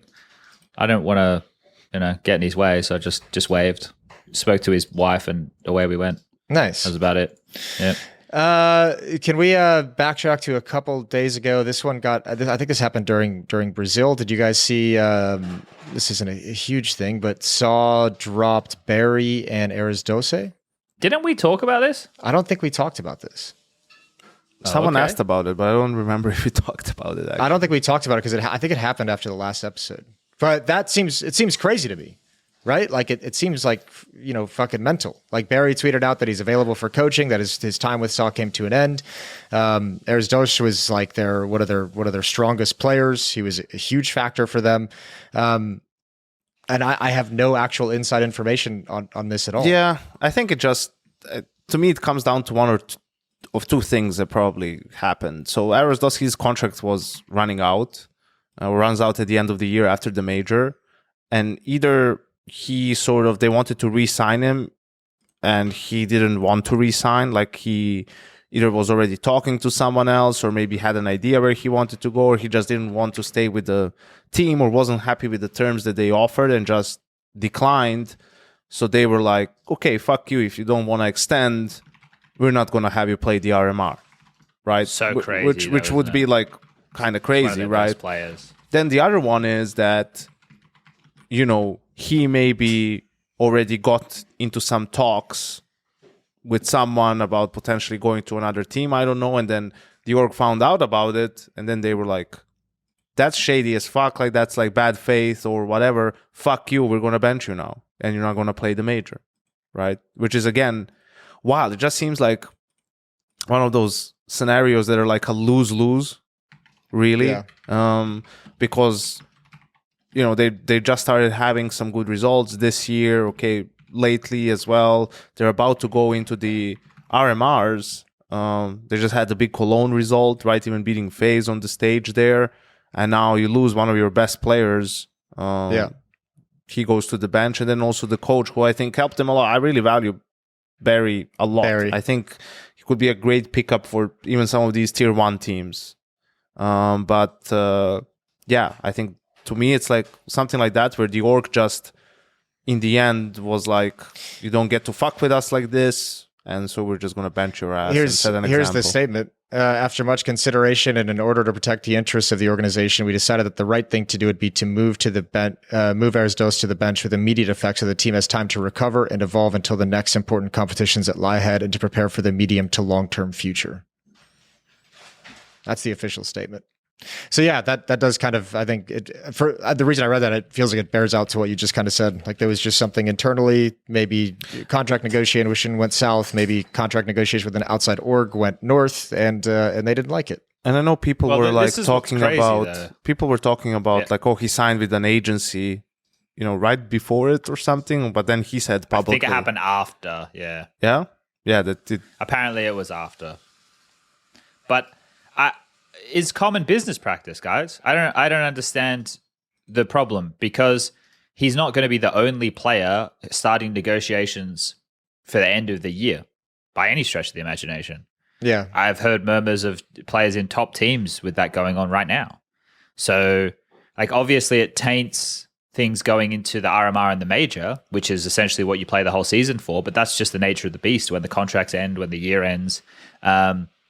And at the end of the day, if you are a professional, quote unquote, then you should be able to make it work regardless. I know that Counter-Strike is a very personal game and a very confidence-driven game, and things like this can definitely tank those things. But Arrozdoce is a pretty good rifler, and if there's interest from orgs that are willing to pay him more or give him better opportunities, then I think it's his right as an individual to explore those things. So it is a shame that it boiled down like this. Because now, like, they lose one of their best players.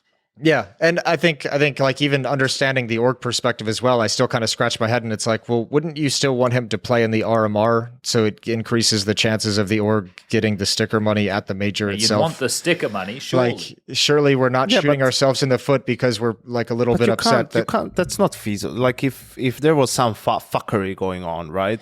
Like, right, but I'm assuming organization. I'm assuming there's no heroic level fuckery going on here, that this is just like a standard. Well, doesn't have to be. That's buggery. That's not just fuckery.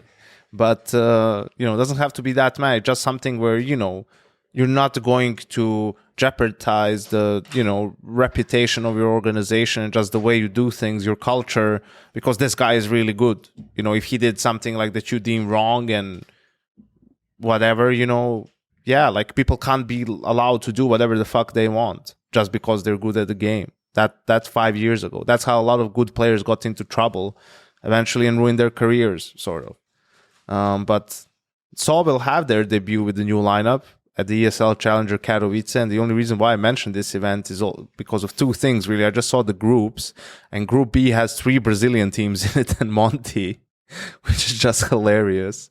And in Group A, it's a simple debut with Falcons. Oh. Yeah. And So Jason, you better fucking get ready to eat your fucking words. Yes, I'm ready, Jason. man. Dude, okay. He's going to be the lowest rated player, is he now? Is that what you said, if I remember correctly? First tournament he plays, he's going to be the worst player of the tournament. Okay, yeah, sure. That's how we're going to make this happen. Look, boys, we all know he's not going to be the same fucking player he was. Like, you guys so can he's lie to not yourselves. shit. You guys can all lie to yourselves. So he's not going to He's be instantly the best player in the world, is what you're saying. No, I don't think he's gonna. I don't think we'll be talking about Simple as one of the best players in the world for the rest of his career. Yeah, well, get this, Jason. He's in server right now on Nuke, and maybe they're just dry running, but the scoreline is 5-14 against them. So, yeah, you suck on that, Jason. Suck on them apples. Yeah, I don't know what else, but I could just see he's online, and he still has a picture of Aaron Yeager. So honestly, that's all I can he tell still you. has it. I'm excited to see Simple back. I don't think he's going to be. We'll ever talk about him in the context of one of the best players in the world again. I don't think he's going to get back to the top in that sense. You're excited about Simple. I would love to be wrong. I would fucking love to be wrong. You're excited about Simple the same way non-Brazilian people are excited about an event in Brazil. You just want to see it fail, Jason.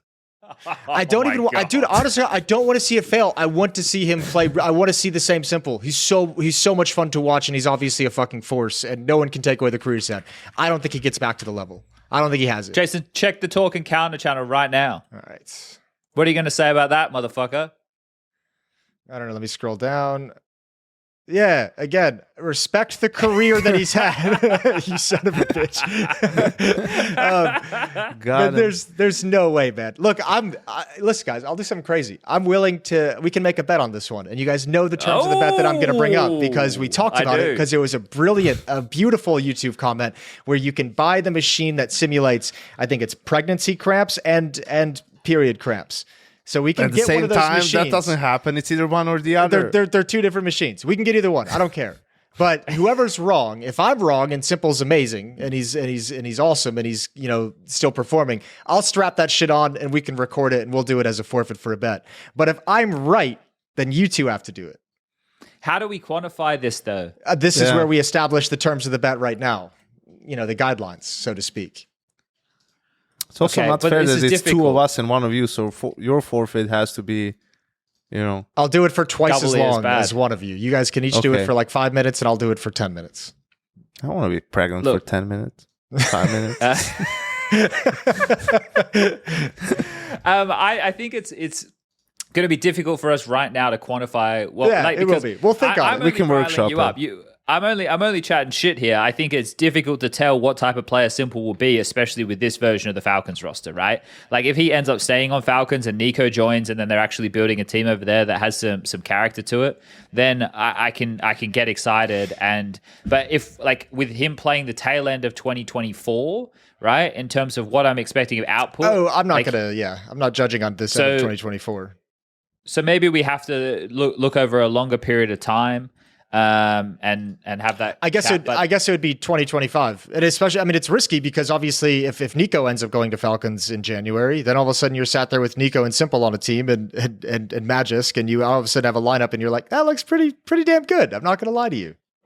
Yeah, so anything starts becoming possible. The thing is, he is 27, but I say that Nico's also 27. So, and Nico has still found good form this year in patches, other than Brazil. We won't talk about that one. We'll forget about that one completely. But I look, let's get some. Let's save this conversation for another time. We'll get some inspiration from the listeners. I'm sure we'll get a couple more YouTube comments of some guardrails we can put up for that bet. Well, Jason, when were you going to tell me that the podcast is sponsored by ESL? Because I want to be getting paid for I was every so episode happy when I woke up and case. saw that message. That actually made me smile. The first thing I did today was smile because of that message, Chad. I just want to thank you. Why? Why did you smile? Because it's funny. It's really funny. How could you not laugh at that, even a little bit? So What do you mean? For those playing at home, I woke up today to a WhatsApp message of a screenshot of a YouTube comment, and it was because this whole, I'll explain it. The whole thing is just brilliant. Okay. The YouTube comment was from someone who is a little bit upset that we don't use timestamps in our in-person episodes. It seems unprofessional and almost petty not to include them. This isn't just a random podcast on Chad's or YNK's own YouTube channel. Side note, a little bit insulted that I wasn't included in that. This is a sponsored podcast by ESL. I get the boys are doing tournaments and get tired, etc. They can hire someone to do it. What happened to Rushley? Feels like these guys have apathy towards the fans.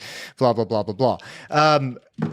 First of all, obviously, did you like my reply? I did. I loved your reply. Chad's reply from the Talking Counter official account. This is not an ESL sponsored podcast. Let me repeat that. This is not an ESL sponsored podcast. We get paid nothing for this. You get free content. You don't have to consume it. No one is asking you to do so. If you have such an issue with timestamps, don't watch. If you are looking for a reason for apathy towards fans, look no further than your entitled comment, which I thought was also an extremely brilliant reply. So here's what I find amazing about this whole exchange. First of all, the sponsored podcast by ESL is funny to me because it's just straight up wrong. It's just like I don't know what to say anymore. It's just incorrect, and that's just a leftover feeling probably from last year and that whole drama that has just stuck in this guy's brain.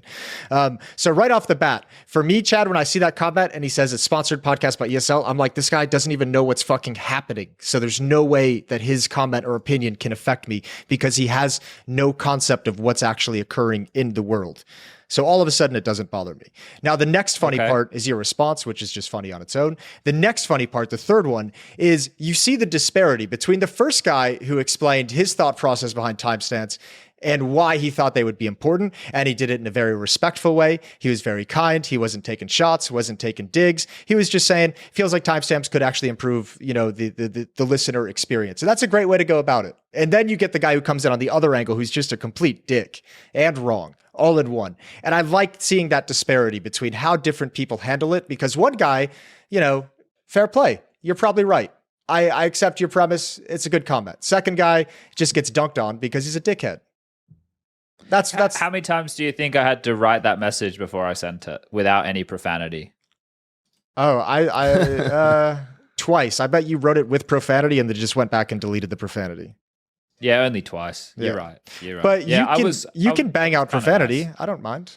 Nah, because I don't like the spreading of the misinformation. And it's also like, I guarantee I listen to more podcasts than any of the people who listen to our podcast because I'm alone all the time. So I like to have voices. And as someone who consumes podcasts, and I want to say this, I don't consume any other podcasts in the Counter-Strike space. I don't listen to stuff, right? So when people think that I block them on Twitter because of a joke they made on a podcast, I never heard said joke because I don't consume their content. I listen to stuff about everything else. But the reason I like to listen to podcasts, and everybody has different reasons for doing so, is because I like to listen to a conversation. Because within a conversation, you're doing callbacks to things that you said earlier on or in earlier episodes or the flow of the conversation, right? Things that you say later might be directly impacted by things that you said earlier. So by coming in and looking for timestamps, you're wanting to hear something completely out of context. And that's fine, but I don't think you should ever listen to one of our shows out of context because we don't have an agenda. At no point do the three of us sit down before we start talking and say, let's talk about this. We just start rambling and chat to each other. And this is what comes out. Just three people who work in the Counter-Strike space, who get along sometimes, talking about the game. And things that we find interesting. It's not, I would not advise if we had an advisory thing, say, I would not advise that you consume this podcast in segments, right? That would be my one note to people. Just you're never going to get the whole thing. Also, on this particular episode from these comments, this was the 109 Hemorrhoids in the Bat House. Beautiful title as well. Well done, Chad. Thank you. We recorded this at 15 minutes after we got back to the hotel after being at the studio for 6 hours. I just finished the Mal's Furia cast. We recorded it and then we had to go eat dinner and then go to bed. So it's just there's certain episodes we record that's I don't have the time to sit here and go through this. And you don't need to give any. Who cares? I think Chad made a really good point that I actually haven't really thought about as much, is that we go back and forth and like there's callbacks and in jokes and all this stuff where it's like, if we put like, oh yeah, this was the whatever G2 conversation and you tune in only for that, I mean, sure, that's probably where we do the most of that talking, but some things are going to be a little bit out of context, and the best way to consume it is to just sort of listen to the whole thing, because that's how you will understand some of the. I guess that's what it would make more entertaining for people to listen to some of the shit, because to some people who, let's say, don't follow it as much or whatever, don't listen to me as much when I'm on the broadcast, is like, why is this guy just talking about art, at this point, like, but for people who've been following the show, right, or the broadcasts and whatnot, they'll be like, it's probably going to be funny to them, so I think that's how you also deprive yourself of the entertainment, I guess. There's lots of other podcasts out there that are in a format that is like, okay, we talk about this topic and then we move to this topic, which is fine. Like I think that there's space for every different type of podcast in the world, but this one is based off of the years and years that the three of us have spent with each other, the rapport that we have, and the conversations that we have. It's a conversation from start to finish. Even when we get a guest, we don't really like talk at all about what should we ask him or anything like that. We just again show up with this extra guy and just open a beer and rock and roll. Yeah. Hopefully we have Harry there to move around with the fucking camera shots and everything. What else have we got going on? I have one thing that I read that I thought was really interesting. Could be a talking point, maybe not, but it was cool. The BlameF interview he did. Okay. And the last question was, the guy asked him about, it was an HLTV. Let me just even say, because it was nice. It says Dmitry and Sumliv. So I guess two guys did the interview. I don't know. But they asked him about Krimz, since 2016, he's playing for Fnatic, but faded away from the spotlight. What's your experience of playing with him, and what roles does Krimz play in your team? And he said, like, he's really great to play with because he's a solid anchor.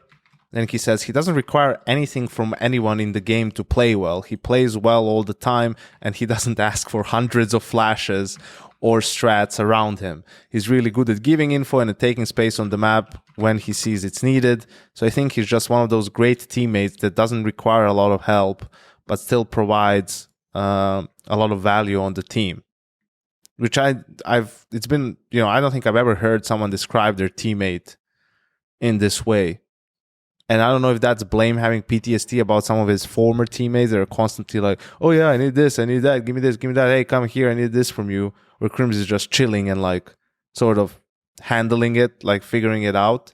Yeah. But it was just an interesting answer, I felt like. Well, I feel like Krimz comes from a team of, obviously not in recent history, but of once upon a time where the game was like very fluid, right? They played loose Counter-Strike, strats and ideas and stuff.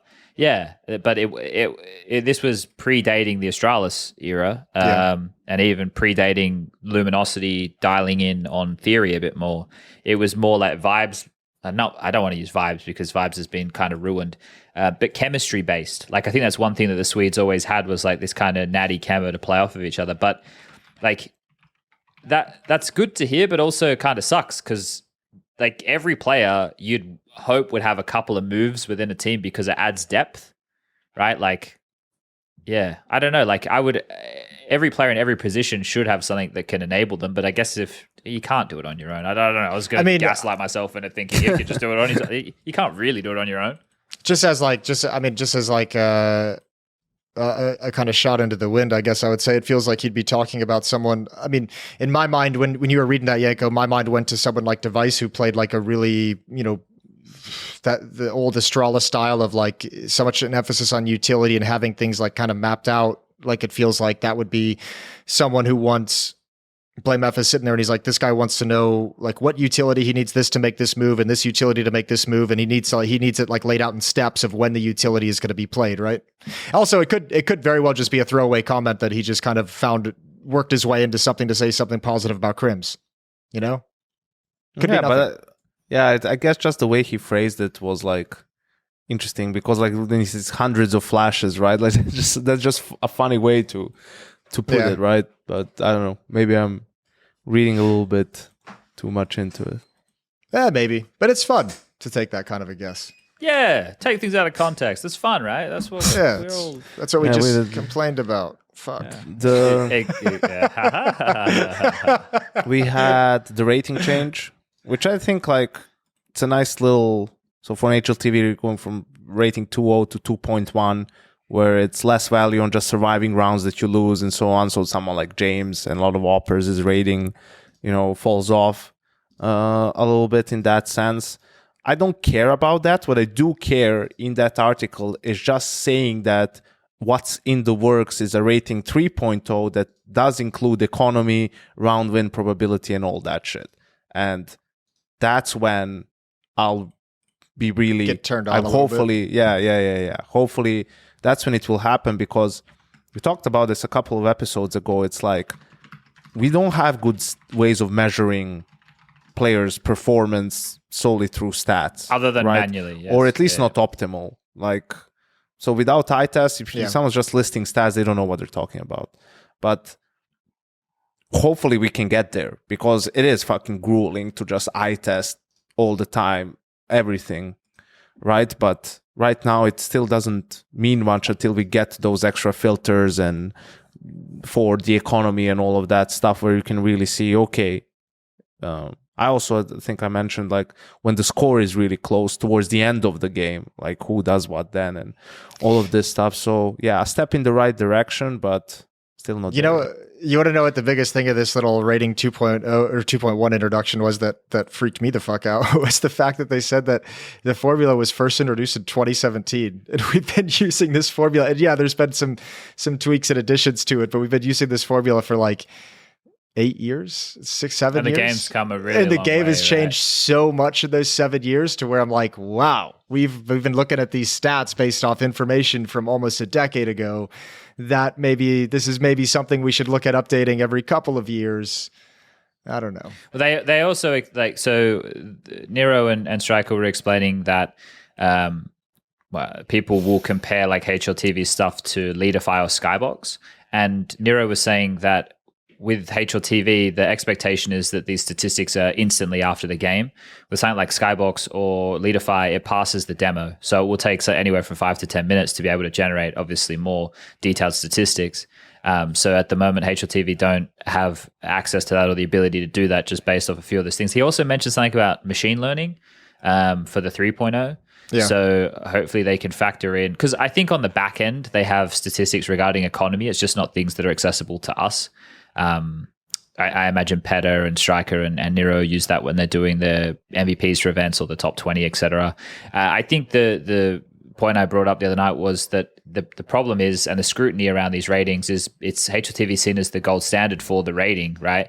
And is used as the reference point the most. So players are getting critiqued based off of said ratings. But I think everybody would admit that the eye test for a lot of this stuff is always going to be the best way to quantify a player's impact within a game. The problem with that is, and Yanko, being an analyst, will be able to tell the viewers this the best way.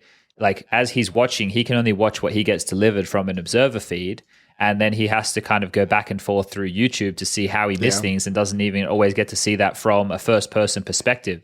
Whereas at least what we're casting, Jason, like I have the ability to fly around and check something out, or I have the full minimap open the whole time, so I have a bigger and better view of the macro most of the time. So it's just like Counter-Strike is such a team-based game that the way that we're able to deliver the nuance is not at a point that anybody who's been a high-level Counter-Strike player would say is sufficient to what makes it the team-based game, right? Like, obviously, the comms is the way to unlock that information, but then we have issues with obviously those things not being publicly available, or too much key information giving it away, many different languages being spoken, and it'd be unfair if we only listen to teams that were listening in English. So yeah, it's just one of those things that, just like the format, just like the major circuit, just like the game, will continue to evolve over time, and hopefully we get better tools. Yeah, I mean, there's even just some things in the game that just can't even be quantified by stats. Like actually impossible for stats to pick them up and involve them in any kind of a rating in any way. So it's always going to be a losing utility. battle. I imagine to be one of those. Because how would you even identify what a missed piece of utility is? A player throwing a fake or able to pressure a bomb site that causes the defense to shift, which gives the other guy an opportunity to get a kill. Like you can't ever. There's no numbers that can come out of the demo that will allow you to quantify that. Yeah. Look, I just know that for considering the infancy of our game, what are we, 20 years in, and of the professional circuit, probably started upticking 2014, right? So 10 years in from that side of things, we've come a long way. And I think, when I put things in big picture like that, it does make me very hopeful and also very grateful to be a part of all of this adventure and see it all change over the years. See it all develop and grow. Yeah. Like a beautiful flower. Like a lovely little flower. Lad, should we leave it there? Do we have anything? We've been going for the initial almost recording was almost 2 hours in. Hour and so 45. We can do an episode next week sometime, I guess. Yeah, I'm very pleased. Yeah, I think. And then next week we'll try and have video. Next week we'll try and have video. I'll have it set. Should we just use the thing that Sam uses? We can. I'm going to look into that as well. I'll look into that as well. And if we have to pay through the nose, we can't afford that because we can't afford to get timestamps. So yeah. It'll I be need fine. To get a light as well. I'll check into Sam's thing. I'll have the overlay ready. I think my office construction should be done on Tuesday next week, so I'll be down in the better place for this. And next episode's going to be great. We're also growing and evolving, Chad. Slowly but surely. Very slowly. Goodbye, everybody. Peace.